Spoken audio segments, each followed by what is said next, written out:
राधे दोस्तों, आज मैं लेके आई हूँ एकादशी व्रत के बारे में। हिंदू धर्म में एकादशी व्रत का विशेष महत्व है। आषाढ़ माह में योगिनी एकादशी का व्रत रखा जाता है।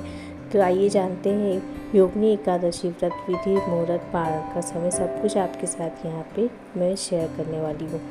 आषाढ़ माह का जो कृष्ण पक्ष होता है उसमें जो एकादशी व्रत पड़ता है उसको योगिनी एकादशी के व्रत के नाम से जाना जाता है। एकादशी का व्रत भगवान विष्णु को समर्पित है। इस दिन उपवास रखने और विष्णु जी की पूजा करने से घर में सुख, सौभाग्य और समृद्धि की प्राप्ति होती है। योगिनी एकादशी निर्जला एकादशी के बाद और देवशयनी एकादशी के पहले रखा जाता है। इस साल योगिनी एकादशी का व्रत कब है?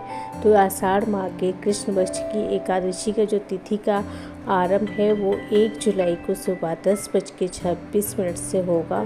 एकादशी तिथि 2 जुलाई को सुबह 8:34 पे समाप्त होगा। उदया तिथि के अनुसार योगिनी एकादशी का व्रत 2 जुलाई 2024 को रखा जाएगा। वही योगिनी एकादशी का व्रत का पारण 3 जुलाई को सुबह 5:28 से लेकर 7:10 के बीच में किया जाएगा। एकादशी का पारण द्वादशी तिथि के दौरान ही करना शुभ माना जाता है और जो द्वादशी तिथि का समापन है वो 3 जुलाई को सुबह 7:10 पे होगा। अब बात कर लेते हैं योगिनी एकादशी की पूजा विधि। योगिनी एकादशी के दिन विष्णु भगवान की पूजा का विधान है। साथ ही पीपल के वृक्ष की पूजा करनी चाहिए। इस दिन प्रातः काल उठ के स्नान करना चाहिए। फिर पीले रंग के वस्त्र धारण करके करना बहुत ही शुभ माना जाता है। फिर भगवान विष्णु का ध्यान करते हुए व्रत का संकल्प ले और फिर विधि के अनुसार पूजा करें। योगिनी एकादशी व्रत की कथा पढ़ें और बाद में विष्णु जी की आरती करें और ज़रूरतमंद लोगों को भोजन या अपने सामर्थ्य अनुसार दान दें। इससे विष्णु भगवान बहुत प्रसन्न होते हैं।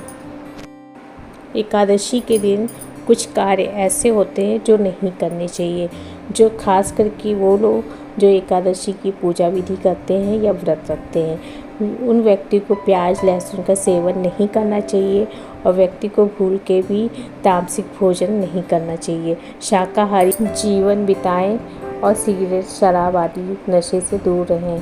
तभी एकादशी व्रत करना बहुत ही शुभ और कल्याणकारी साबित होता है। माना जाता है एकादशी के दिन साबुन और तेल का प्रयोग भी नहीं करना चाहिए। इसलिए इस दिन न तो बाल धोएं न ही बाल को कटवाना चाहिए।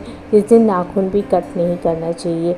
एकादशी व्रत के दिन सभी के प्रति प्रेम पूर्वक रहे और क्रोध, लड़ाई झगड़े से बचे और दूसरों की बुराई ना करे, ना ही किसी का अपमान करना चाहिए। वैसे तो किसी भी दिन नहीं करना चाहिए। एकादशी व्रत करने वाले व्यक्ति को सभी के साथ प्रेम पूर्वक रहना चाहिए और मन में किसी के प्रति नफरत या जलन की भावना नहीं रखनी चाहिए। किसी प्रकार की हिंसा करने से बचना चाहिए और ज़रूरतमंद लोगों की मदद करनी चाहिए। योगिनी एकादशी व्रत का महत्व। हमारे धार्मिक मान्यताओं के अनुसार योगिनी एकादशी का व्रत रखने से सारे पाप मिट जाते हैं और घर परिवार में समृद्धि बनी रहती है। ऐसा माना जाता है कि एकादशी का व्रत करना 88,000 ब्राह्मणों को भोजन कराने के बराबर होता है। व्रत का पारण का समय बता देती हूँ। एकादशी व्रत का पारण द्वादशी तिथि के दौरान ही करना बहुत ही शुभ और मंगलकारी होता है। द्वादशी तिथि का समापन 3 जुलाई को सुबह 7:10 पे होगा। इसलिए योगिनी एकादशी के व्रत का पारण 3 जुलाई को सुबह 5:28 से लेके सुबह के 7:10 के बीच में आपको कर लेना चाहिए, क्योंकि ये समय बहुत ही शुभ है। दोस्तों, ये थी योगिनी एकादशी व्रत के बारे में। जल्द ही इसकी कथा भी आपके साथ में शेयर कर दूंगी, इसीलिए बने रहे मेरे वीडियो पे। तब तक के लिए धन्यवाद।